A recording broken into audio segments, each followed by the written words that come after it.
और अभी अभी एक बड़ी खबर आ रही है, आपको बता दें, अभी अभी अल फलाह यूनिवर्सिटी में बम निरोधक दस्ता पहुंचा है। हरियाणा पुलिस की bomb disposal team university campus में पहुंची है और अल फलाह यूनिवर्सिटी से आतंकी लेडी डॉक्टर शाहीन की ब्रेजा कार बरामद की गई है। ब्रेजा कार बरामद होने के बाद बम डिस्पोजल टीम को बुलाया गया है। टीम ब्रेजा कार की जांच करेगी और ये पता लगाने की कोशिश करेगी कहीं इसमें भी कोई विस्फोटक तो नहीं है, क्योंकि अभी भी 300 किलो अमोनियम नाइट्रेट बरामद करना बाकी। आपको बता दें 2900 किलो विस्फोटक ऑलरेडी जांच एजेंसियां बरामद कर चुकी है और अब अभी भी फिलहाल 300 किलो अमोनियम नाइट्रेट की तलाश जारी। और अल फलाह यूनिवर्सिटी पहुंची है बम डिस्पोजल टीम और मेरे सहयोगी अभय पराशर जुड़ चुके हैं। अभय, ब्रेजा कार से क्या अभी तक कुछ भी बरामद हुआ है, क्योंकि अभी भी 300 किलो अमोनियम नाइट्रेट की तलाश जारी है? देखिए, ब्रीजा कार हो या फिर इको स्पोर्ट्स कार हो, दोनों की ही तलाशी इस वक्त लगातार ली जा रही है। अब से थोड़ी देर पहले ये इंफॉर्मेशन मिली, ये कंफर्म हुआ कि अल फलाह यूनिवर्सिटी के अंदर एक सिल्वर कलर की संदिग्ध कार ब्रीजा यहां पर पार्क है, क्योंकि जांच एजेंसियों को इनपुट मिल रहे थे कि इस पूरी साजिश के अंदर 4 गाड़ियों का इस्तेमाल किया जाना था, जिसमें एक गाड़ी i20 कार जिसमें बम फटा, जिसको डॉक्टर उमर चला रहा था, एक इको स्पोर्ट्स कार बरामद हुई और शाइन की एक पहले स्विफ्ट गाड़ी बरामद हो चुकी थी जिसमें से हथियार मिले। जब इनपुट्स ने कंफर्म कर दिया, उसके बाद जम्मू कश्मीर पुलिस ये जो यूनिवर्सिटी है अल फलाह यूनिवर्सिटी, इसमें पहुंची और प्रिया अभी भी उसी ब्रीजा कार की पूरी तरीके से छानबीन की जा रही है और इस बात को पुख्ता करने के लिए कि क्या कोई विस्फोटक या ऐसा संदिग्ध सामान इस गाड़ी के अंदर तो नहीं है, इसके लिए अब से थोड़ी देर पहले हरियाणा पुलिस की बम निरोधक दस्ता जो है, जिसे बम स्क्वाड कहा जाता है, वो भी यहां पर पहुंचा है और इस गाड़ी की पूरी तरीके से जांच की जाएगी ताकि पता लग सके कि इस गाड़ी में क्या कोई जिस तरीके से i20 कार में विस्फोटक था, अमोनियम नाइट्रेट था, व्हीकल फ्यूल अलग से रखकर उसे एक हाई इंटेंसिटी का बॉम्ब बनाया गया था, उस तरीके का कोई सामान इस गाड़ी में तो नहीं है। क्योंकि डॉक्टर शाहीन जो है ये इस पूरे मॉड्यूल की बेहद एक्टिव मेंबर थी और भारत के अंदर जो ये पूरा जैस का जो पूरा एक गैंग चल रहा था। बम डिस्पोजल टीम अगर वहां पहुंचती है, इसके क्या मायने निकाले जाए? क्या वहां बम होने का खतरा है? क्या वहां ऐसा कुछ भी अभी तक संदिग्ध नजर आया है जिसके चलते बम डिस्पोजल टीम ऐसा पहली बार है कि वहां पर पहुंची है?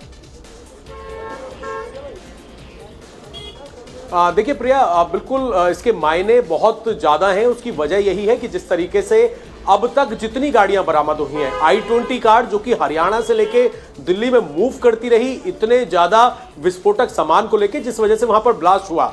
उसके बाद डॉक्टर शाहीन, जिसके तार जो हैं वो पाकिस्तान तक जुड़ रहे हैं। इसी यूनिवर्सिटी के जितने डॉक्टर्स गिरफ्तार हुए हैं वो पूरी तरीके से रेडिकलाइज थे। अब इनकी गाड़ियां जो मिल रही हैं, क्योंकि जानकारी ये मिली यूपी एटीएस के सूत्रों की तरफ से भी कि ना केवल दिल्ली, अभी कोई तारीख तय नहीं थी, बल्कि यूपी में खास तौर पर अयोध्या, प्रयागराज, काशी, सभी जगहों पर एक साथ सीरियल ब्लास्ट करने का प्लान था, जिसके लिए अलग अलग गाड़ियों का इस्तेमाल किया जाना था। अब जैसे जैसे ये संदिग्ध गाड़ियां मिल रही हैं जो अलग अलग लोकेशन पर पार्क है, एक गांव के अंदर मिली हरियाणा में, एक यूनिवर्सिटी के अंदर मिली, एक स्विफ्ट गाड़ी में से पहले हथियार मिले, तो जाहिर सी बात है कि शक इस बात का गहरा जाता है कि इन गाड़ियों के अंदर भी किसी तरीके का अमोनियम नाइट्रेट, क्योंकि जानकारी ये मिली है कि छोटी छोटी क्वांटिटी में यूनिवर्सिटी से ही अमोनियम नाइट्रेट और कुछ और तरीके का पदार्थ कुछ नू से इन लोगों ने खरीदा था, उसको अलग अलग जगहों पर ये स्टोर कर रहे थे। तो इसी वजह से गाड़ी की पूरी तरीके से जांच बेहद जरूरी है और यही वजह है कि फिलहाल यहां पर बम निरोधक दस्ता पहुंचा है हरियाणा पुलिस का, जो इस गाड़ी की पूरी तरीके से तस्दीक करेगा कि क्या इस गाड़ी को भी किसी विस्फोट के लिए तैयार तो नहीं कर दिया गया था। बिल्कुल अभय, और अभी भी बहुत सारे सवाल बने हुए हैं। आपका बहुत शुक्रिया फिलहाल तमाम जानकारी के लिए। तो ये व्हाइट कॉलर टेरर मॉड्यूल था, क्योंकि अपने प्रोफेशन का इस्तेमाल ये तमाम डॉक्टर्स कर रहे थे और लगातार कई गाड़ियां तैयार कर रहे थे, क्योंकि इनकी प्लानिंग थी सीरियल ब्लास्ट करने की। लेकिन उससे पहले इनकी प्लानिंग को नस्तनाबूद कर दिया गया और कई आतंकी अब तक एनआईए के हत्थे चढ़ चुके हैं। वहीं शाहीन अपने जूनियर से ये कहती थी कि यूनिवर्सिटी में मैं शाम 4 बजे तक टाइम पास करती हूँ, असली काम तो शाम 4 बजे के बाद करती हूँ। अब शाहीन किस काम की बात करती थी? आखिर वो असली काम क्या था? क्या शाहीन दिल्ली और यूपी में धमाके की प्लानिंग करके अपना असली काम उसे ही बता रही थी? एक रिपोर्ट के जरिए समझिए। टेरर नेटवर्क की लेडी सरगना डॉक्टर शाहीन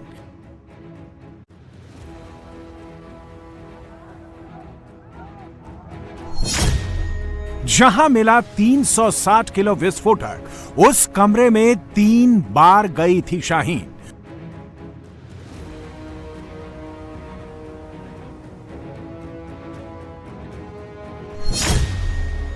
मुजम्मिल शाहीन की डायरी में सीरियल धमाके का पूरा plan.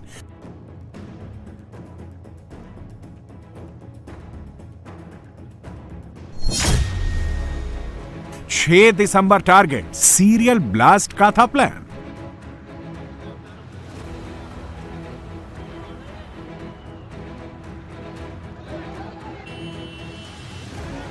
Doctor Shaheen doctor module में स्लीपर सेल की तरह काम करती थी। जैश के महिला विंग की सरगना है। महिलाओं को अपने गैंग में शामिल करना इसका काम था। शाहीन सईद यूपी में बड़ी साजिश रच रही थी। शाहीन सहारनपुर और हापुड़ में मिनी रिक्रूट कमांड सेंटर बनाने की कोशिश में थी।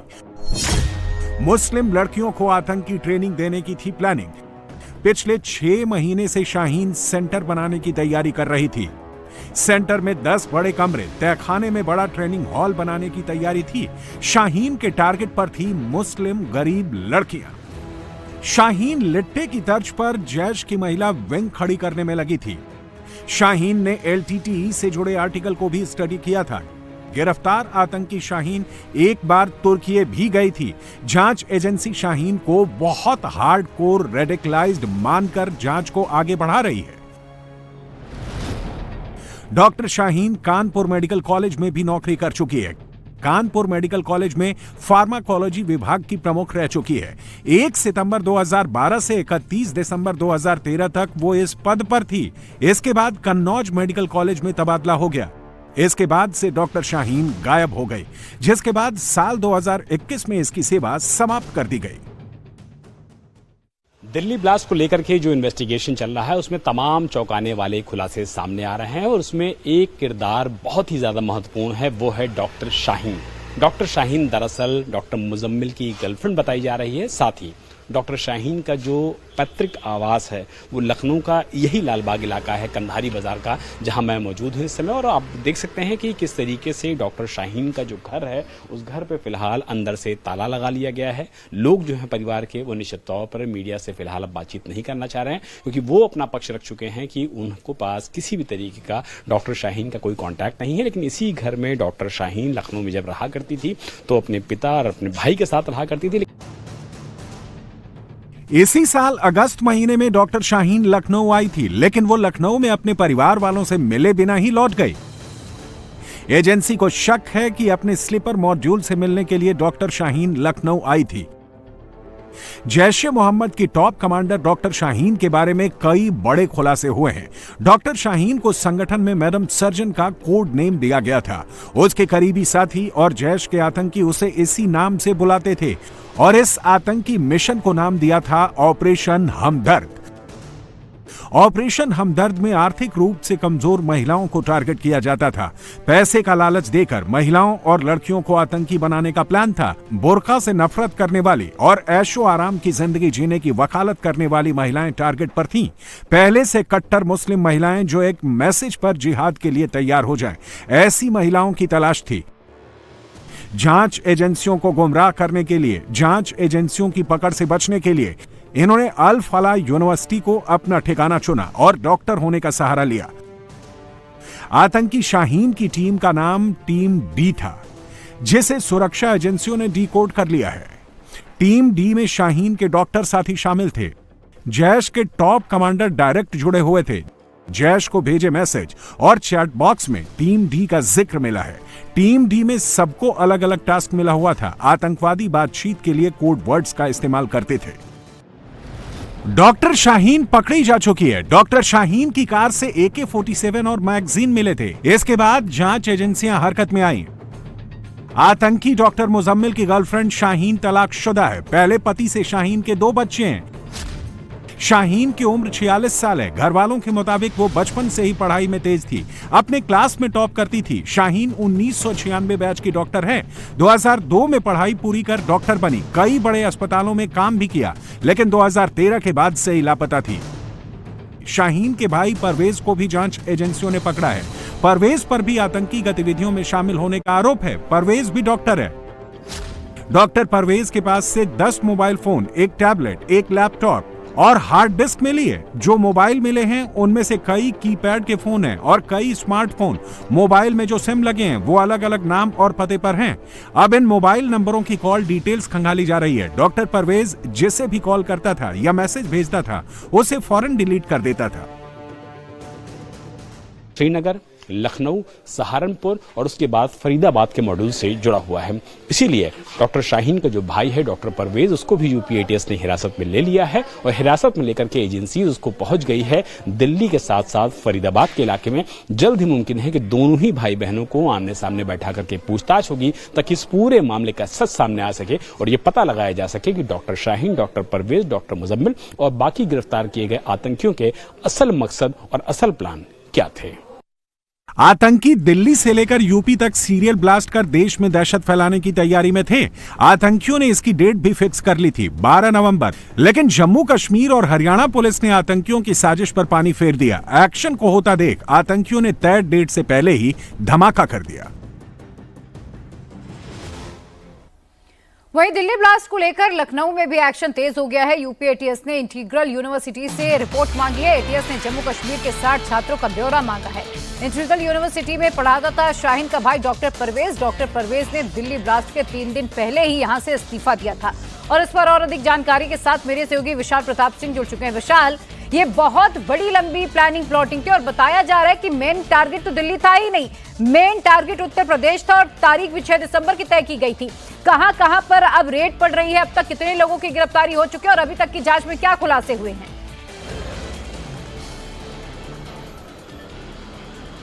देखिए प्रिया, इस पूरे मामले में जो जांच है वो जांच का दायरा बहुत बड़ा है। कई प्रदेश हैं, इसमें सहारनपुर इन्वॉल्व है, जम्मू कश्मीर इन्वॉल्व है, उत्तर प्रदेश की राजधानी लखनऊ इन्वॉल्व है, अयोध्या, वाराणसी, प्रयागराज इन्वॉल्व है। क्योंकि जो आतंकियों का, जैसा कि आपने जिक्र किया कि जो असल टारगेट था वो दरअसल दिल्ली नहीं था, असल टारगेट था अयोध्या। और दिसंबर की जो 6 तारीख होती है, बाबरी विध्वंस की जो बरसी होती है, उस दिन की तारीख भी मुकर्रर कर दी गई थी। लेकिन इससे पहले कि आतंकी अपने मंसूबों को कामयाब होने के लिए कुछ चीजें आगे बढ़ाते हैं, बड़ी रेड होती है जम्मू कश्मीर पुलिस की, यूपी एटीएस की, और इनके जितने भी कारगुजार लोग होते हैं, जितने भी एसोसिएट्स होते हैं, उनकी गिरफ्तारियां शुरू हो जाती हैं। और इसी के बाद ये पूरा जो मॉड्यूल है, पूरा जो रैकेट है, वो पूरी तरीके से बेनकाब हो जाता है। और इसी वजह से जैश-ए मोहम्मद का जो पूरा प्लान था उत्तर प्रदेश को दहलाने का, दिल्ली को दहलाने का, तमाम धार्मिक स्थलों को दहलाने का, अपनी महिला कमांडर डॉक्टर शाहीन के जरिए वो पूरी तरीके से बेनकाब हो चुका है। और अब से कुछ देर पहले विशाल, जरा ये बताइए, चूंकि इंटीग्रल यूनिवर्सिटी से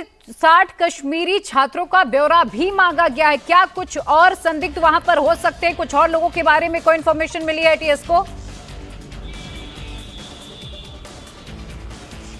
चूंकि प्रिया, डॉक्टर परवेज यहां पर 2021 से असिस्टेंट प्रोफेसर के पद पर पढ़ा रहा था। 1,70,000 रुपए उसकी महीने की सैलरी थी। वो एकाएक यूनिवर्सिटी को ईमेल करता है कि मैं कल से नहीं आऊंगा, मुझे रिजाइन करना है, मैं कहीं और ज्वाइन करना चाहता हूं। और महज 3 दिन बाद दिल्ली में धमाका हो जाता है। तो जो कड़ियां हैं वो एक दूसरे के साथ कनेक्ट हो रही हैं, कड़ियां एक दूसरे को बता रही हैं कि किस तरीके से इंटीग्रल यूनिवर्सिटी में पढ़ाने वाले डॉक्टर परवेज का किस तरीके से इस पूरे मॉड्यूल के साथ संबंध था। इसी वजह से यूपी एटीएस ने 60 छात्र छात्राओं के जो डिटेल रिपोर्ट है वो इंटीग्रल प्रशासन से मांगे हैं, यूनिवर्सिटी प्रशासन से मांगे हैं कि सभी का ब्यौरा मुझे दिया जाए ताकि पूरा इन्वेस्टिगेशन आगे कैरी फॉरवर्ड किया सके। लेकिन हैरानी की बात यह होती है कि जिस यूनिवर्सिटी में डॉक्टर परवेज पिछले 4 सालों से पढ़ा रहा था, महज एक ईमेल करके वो इस्तीफा दे देता है, अपना रिलीविंग लेटर तक लेने नहीं जाता है। और 3 ही दिन बाद देश में जिस तरीके का ब्लास्ट होता है वो ये बताता है कि न सिर्फ जम्मू कश्मीर, सहारनपुर, लखनऊ का सीधा कनेक्शन है, बल्कि 6 दिसंबर समझा जा सकता है 3 दिन पहले इस्तीफा देता है और आतंकी कनेक्शन भी डॉक्टर परवेज का सामने आता है। और 60 छात्रों का इसीलिए ब्यौरा मांगा गया है क्योंकि डॉक्टर परवेज ब्रेन वॉश करने में भी माहिर था।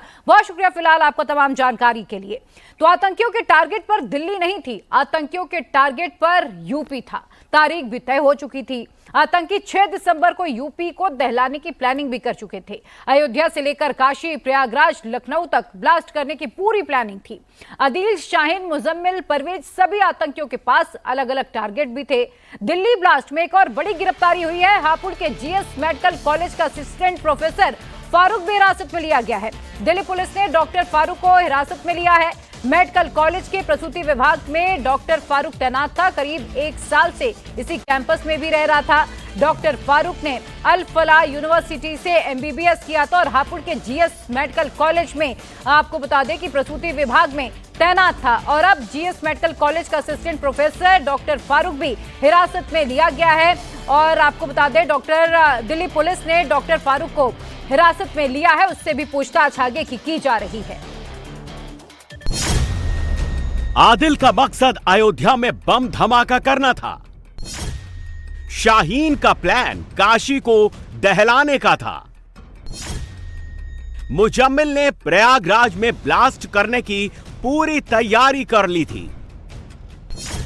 परवेज ने लखनऊ को धमाके में उड़ाने की प्लानिंग रच डाली थी। फरीदाबाद माजूल के आतंकियों का टारगेट नंबर 1 दिल्ली नहीं बल्कि उत्तर प्रदेश था। शाहीन, उमर, मुजम्मिल, अदील, परवेज सब के सब ने मिलकर यूपी में सीरियल ब्लास्ट करके टेरर फैलाने की पूरी आतंकी प्लानिंग रच डाली थी। जिस प्रयागराज में 66 करोड़ लोगों ने महाकुंभ में स्नान किया था, उसे बम धमाका करके धुआं धुआं करने की साजिश रची गई थी। बम धमाके 10 नवंबर को नहीं बल्कि 6 दिसंबर को करने की प्लानिंग थी और टारगेट सेट किए गए थे। अयोध्या, वाराणसी, प्रयागराज, लखनऊ। उमर हो, शाहीन हो, मुजम्मिल हो, अदील हो या फिर परवेज हो, सबके सिर पर विवादित ढांचा गिराए जाने का बदला लेने का फितूर सवार था। अयोध्या के राम मंदिर में रोजाना लाखों श्रद्धालु दर्शन के लिए आते हैं। इसी महीने 25 नवंबर को राम मंदिर के शिखर पर ध्वजारोहण का कार्यक्रम भी है। ऐसे में डॉक्टरों की यह टेरर कंपनी अयोध्या को खून से लाल करना चाहती थी। इसीलिए आतंकियों के टेरर प्लान में अयोध्या नंबर 1 टारगेट पर था। लेकिन सुरक्षा एजेंसियों की छापेमारी, विस्फोटकों के पकड़े जाने का पैनिक, डॉक्टर उमर ने फिदाइन बनकर खुद को दिल्ली में कार के साथ उड़ा लिया। डॉक्टर आतंकियों का टेरर कैंप, इसके बाद वाराणसी और फिर प्रयागराज और फिर लखनऊ में धमाका करने की पूरी प्लानिंग करके बैठा था। इन्होंने इन शहरों में अपने स्लीपर सेल्स को एक्टिवेट कर दिया था। साथ ही निशाने पर रखा गया था शहरों के अस्पतालों को, जिससे कैजुअल्टी ज्यादा से ज्यादा हो जाए।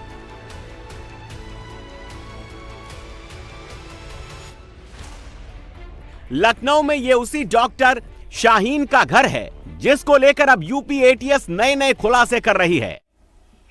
और इसी बीच एक बड़ी खबर आपको बता दें, फरीदाबाद से इको स्पोर्ट्स कार लेकर एफएसएल की टीम निकल गई है। फरीदाबाद से बरामद की गई है आतंकी उमर की एक कार। आपको बता दें i20 एक कार जिसमें आतंकी उमर जिसे चला रहा था उसमें ब्लास्ट हुआ था और आतंकी उमर के नाम पर रेड कलर की इको स्पोर्ट्स कार भी थी जिसे कल से तलाशा जा रहा था और शाम तक फरीदाबाद पुलिस ने बरामद कर लिया था। एफएसएल की टीम लगातार इको स्पोर्ट्स कार की जांच कर रही थी और अब फरीदाबाद से बरामद की गई कार को लेकर एफएसएल की टीम निकल चुकी है। फिलहाल उसके भीतर क्या एविडेंस मिले हैं अभी ये साफ नहीं है, लेकिन आपको बता दें कई अहम जानकारी इस कार के जरिए भी आपस में कड़ियां जुड़ सकती है और इसीलिए देखिए कैसे टोकर के इस कार को लेकर जाया जा रहा है। एफएसएल की टीम कल से ही मौके पर मौजूद थी। लगातार रेड कलर की इको स्पोर्ट्स कार की जांच की जा रही थी। एफएसएल की टीम अब इस कार को लेकर मौके से निकल चुकी है।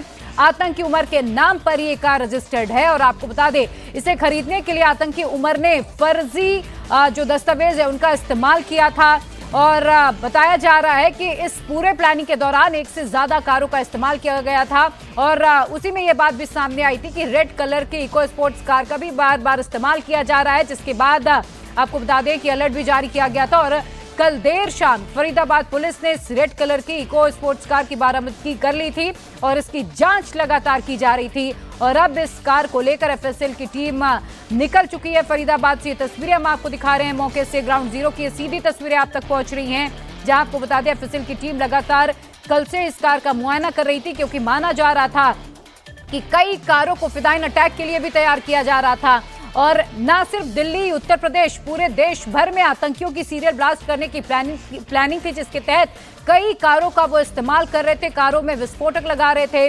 और ऐसा माना जा रहा है कि इको स्पोर्ट्स कार में भी कुछ विस्फोटक हो सकता है। फिसिल की टीम कल से ही इसकी जांच कर रही है और आपको बता दें इसके अलावा आज एक कार और, ब्रेजा कार, जो कि डॉक्टर शाहीन के नाम पर रजिस्टर्ड है, वो भी अल फलाह यूनिवर्सिटी से बरामद की गई है और उसकी भी जांच की जा रही है। लेकिन इस वक्त ये तस्वीरें हम आपको दिखा रहे हैं जहां रेड कलर की जो इको स्पोर्ट्स कार है, जो कल देर रात आपको बता दें फरीदाबाद पुलिस ने फरीदाबाद के गांव से बरामद की थी। एफएसएल की टीम अब लेकर उसे आज निकल रही है, इसे लेकर जाया जाएगा। कई एविडेंस इससे भी मिलने की जो बातें हैं वो सामने आ रही हैं और फिलहाल अब इस कार को लेकर जाया जा रहा है। आपस में कड़ियां अब जोड़ी जाएंगी कि क्या इस कार का भी इस्तेमाल विस्फोट के लिए किया जाना था, इस कार के जरिए भी ब्लास्ट करने की प्लानिंग थी, क्योंकि बताया जा रहा है दिल्ली, एनसीआर और इसके अलावा उत्तर प्रदेश, मुंबई जैसे शहरों को भी टारगेट किया गया था।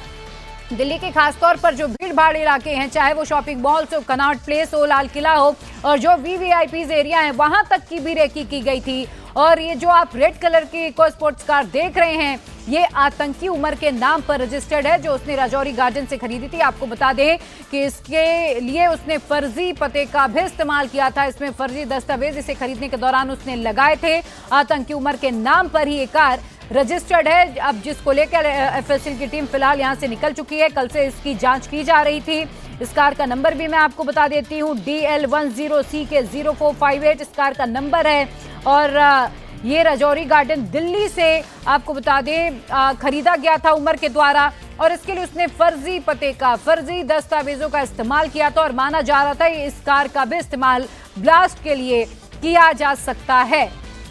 और अभय हमारे साथ जुड़ चुके हैं। अभय, कल देर शाम ये कार बरामद की गई थी और माना जा रहा है कि ये जो रेड कलर की इको स्पोर्ट्स कार है, उसके अलावा और भी कई ऐसी कारें हैं जिन्हें ब्लास्ट के लिए इस्तेमाल किया जा सकता था। एफएसएल की टीम को अभी तक क्या कुछ मिला है इस कार से?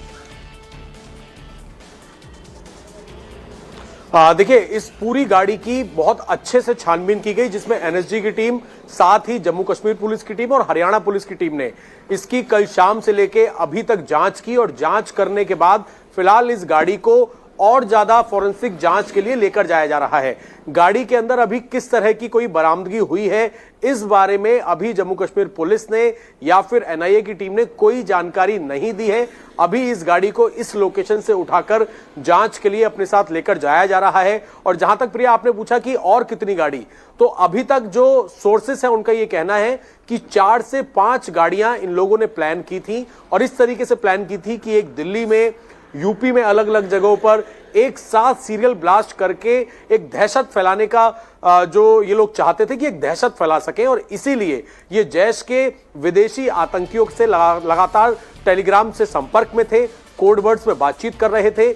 i20 गाड़ी हो गई, शाइन की 2 गाड़ी जिसमें कि ब्रीजा और एक स्विफ्ट गाड़ी, इसी तरीके से ये इको स्पोर्ट्स गाड़ी, इन अलग अलग गाड़ियों को एक चलता फिरता बम बनाने की पूरी तैयारी थी, जिसमें i20 कार इसलिए पकड़ी गई क्योंकि बाकी के साथी इनकी पूरी प्लानिंग से पहले ही अरेस्ट हो गए और डॉक्टर उमर जो था वो काफी पैनिक में आ गया, वो अपनी लोकेशन लगातार बदलता रहा।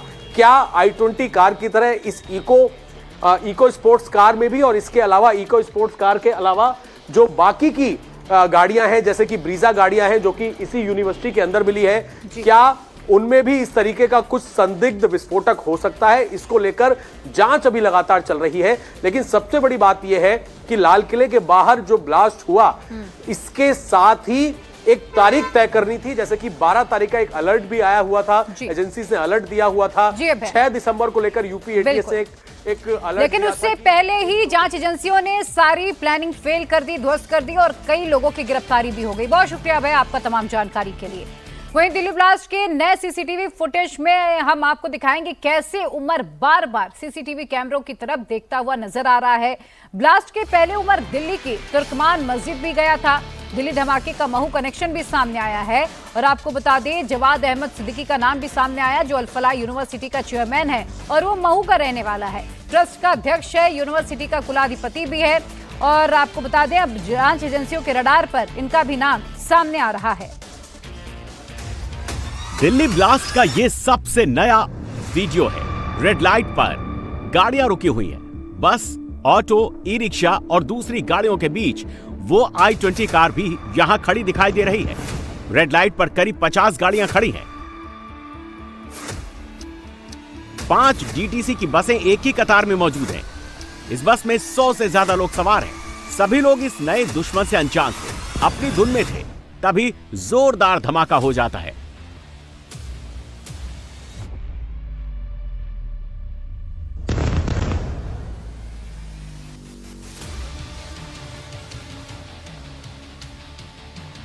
चारों तरफ अफरा तफरी मच जाती है। चारों तरफ धुएं का गुबार फैल जाता है। लोग अपनी जान बचाने के लिए भागते हुए दिखाई दे रहे हैं।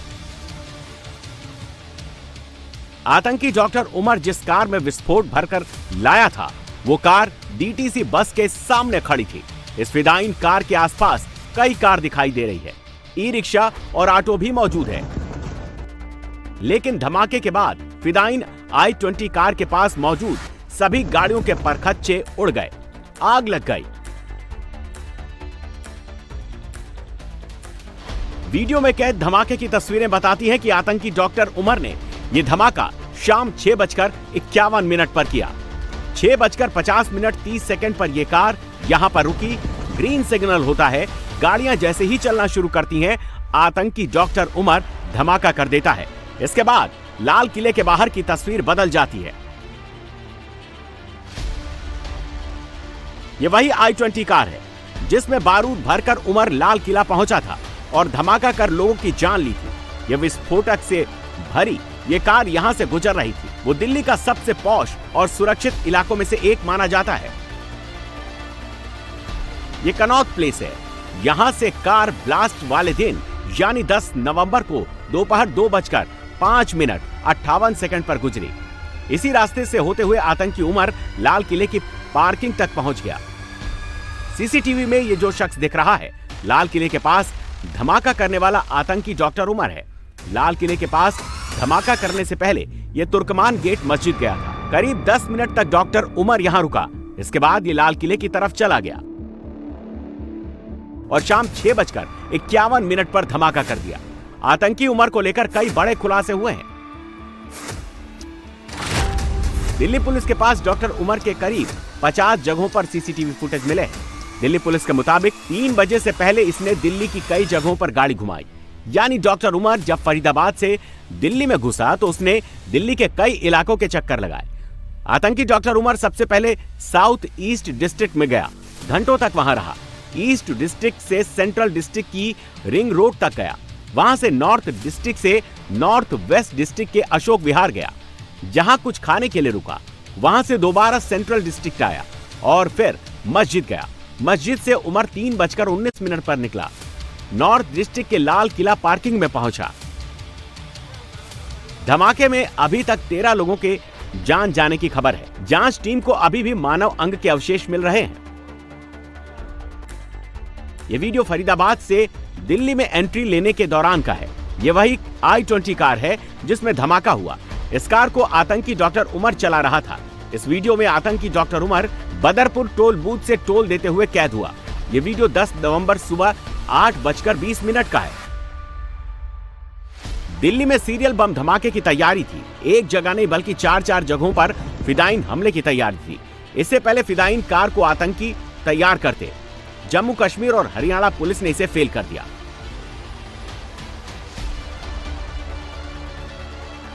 दिल्ली ब्लास्ट को अंजाम आतंकी डॉक्टर उमर ने ही दिया। जांच एजेंसी ने यह कंफर्म कर दिया है क्योंकि कार में मिली डेड बॉडी का डीएनए आतंकी डॉक्टर उमर की मां के डीएनए से मैच हो गया है। ये भी पता चला कल शाम तक हमको ये उम्मीद थी कि शायद ये नहीं होगा। घर वाले भी यही सोचते थे कि वो ऐसा अगर वो गलती तो करेगा या की है उसने, मगर ये हमें उम्मीद थी कि वो ब्लास्ट नहीं करेगा। ऐसा ज़हीन था, ऐसा काबिल बचा था। तो जब इस वक्त मैंने घर में अभी सुना, अभी यहाँ इनके साथ मिला नहीं कि उसका डीएनए टेस्ट आ गया, तो घर में ही मेरी कमर टूट गई कि ये किस तरह सच है। अब आया इनके साथ थोड़ा मिलने के लिए, तो आप तो पहले ही तो माँ और जो परिवार है उनको अब ये बात की तसल्ली हो गई कि हाँ उमर ही था वो? अभी मैंने देखा नहीं। मैं अंदर जाया नहीं, बाहर से ही आया हूँ। अब परिवार तो ख़त्म हो गया। हम ये सोचते हैं कि ये खाएंगे क्या। मतलब 2 भाई हैं उसके, उनको ले गए, पता नहीं कहाँ रखा है। ये वही कार है जिसमें बारूद फिट कर फिदाइन बम बनाया गया था और लाल किला बम धमाके की तरह दूसरी जगहों पर धमाका करना था। ये कार फरीदाबाद में पुलिस को मिली। कि ये लाल रंग की जो गाड़ी है ये वो दूसरी गाड़ी है जिसकी तलाश दिल्ली पुलिस, हरियाणा पुलिस कई दिनों से कर रही थी। हालांकि कल रात को ये शाम को ही लाल गाड़ी के बारे में पता लग गया था और ये लाल गाड़ी उमर के नाम पर रजिस्टर्ड है, जो मेरे पीछे आप देख रहे हैं। और ये बताया जा रहा है कि ये यहाँ पर जो गाड़ी है ये इसके जो असिस्टेंट है उसकी जो बहन का घर है वहाँ पर ये गाड़ी खड़ी थी और उसके बाद ही जब यहाँ पर NSG और तमाम लोग पहुँचे तब इसमें तलाशी ली जा रही है कि कहीं कोई एक्सप्लोजिव तो नहीं है। लेकिन लगभग 14 घंटे हो गए इसकी तलाशी ली जा रही है और ये जानकारी में आया है कि सिर्फ 2 गाड़ियां नहीं बल्कि 4 गाड़ियां थी और उसी के तहत हरियाणा के आसपास के इलाकों में और खासतौर पर फरीदाबाद के आसपास के इलाकों में बहुत तेज सघन तलाशी चल रही है, सर्च ऑपरेशन चल रहा है। मवई गांव में भी रेड मारी गई है, कुछ अन्य बड़खल में सुबह 5 बजे तक के रेड हुई है और इन इलाकों में तलाशा जा रहा है कि तीसरी गाड़ी कौन सी है। उस तीसरी गाड़ी के बारे में भी जानकारी जुटाई जा रही है। जांच एजेंसियों ने फरीदाबाद से फहीम नाम के एक व्यक्ति को गिरफ्तार किया है। फहीम आतंकी उमर का साला बताया जा रहा है। फहीम ने फरीदाबाद के कंदावली गांव में एक लाल रंग की इको स्पोर्ट्स कार पार्क की थी। दिल्ली पुलिस को एक और कार की तलाश है। पुलिस जिस कार को तलाश कर रही है वो ब्रीजा कार बताई जा रही है जिसे उमर ने खरीदा था। दिल्ली में रेड फोर्ट के बाहर हुए धमाके में जिस अल फलाह यूनिवर्सिटी के डॉक्टर्स पकड़े गए हैं, अब उस यूनिवर्सिटी की मान्यता को लेकर भी सवाल उठ रहे हैं। ईडी भी इस यूनिवर्सिटी के वित्तीय लेन देन और संदिग्ध ट्रांजैक्शंस की जांच करेगी। फरीदाबाद के अल फलाह यूनिवर्सिटी को नोटिस भी दिया गया है। NAAC ने कारण बताओ नोटिस जारी किया है। अल फलाह यूनिवर्सिटी की मान्यता को लेकर भी सवाल उठ रहे हैं। आपको बता दें यूनिवर्सिटी ने पास A&A के लिए साइकिल 1 की मान्यता इस यूनिवर्सिटी के पास नहीं थी। NAAC की तरफ से जानकारी दी गई है। यूनिवर्सिटी की तरफ से मान्यता के लिए कोशिश भी नहीं की गई है। मान्यता के लिए वेबसाइट पर जो इंफॉर्मेशन दी गई थी वो जानकारी भी गलत पाई गई है। अल फलाह यूनिवर्सिटी के बिल्डिंग नंबर 17 में क्या प्लान बना था? बिल्डिंग नंबर 17 के कमरा नंबर 13 में पुलिस को क्या मिला? दिल्ली ब्लास्ट की जांच आकर इसी यूनिवर्सिटी की बिल्डिंग नंबर 17 पर आकर टिक गई है। अल फलाह के 17 नंबर बिल्डिंग के कमरा नंबर 13 में देश को दहलाने की साजिश रची जा रही थी। अल फलाह में अभी बहुत कुछ पता चलना बाकी है। अल फलाह का कमरा नंबर 13 आखिर क्यों चर्चा में है, इसको जान लीजिए। इस यूनिवर्सिटी में एक जूनियर डॉक्टर है मुजम्मिल शकील, जिसको पुलिस ने अरेस्ट किया है। मुजम्मिल जम्मू कश्मीर के पुलवामा का रहने वाला है। पुलिस ने जब इसके कमरे की तलाशी ली तो एक डायरी मिली। उस डायरी ने आतंकी साजिश के सारे राज खोल दिए। डायरी में जो लिखा था वो बेहद चौंकाने वाला है।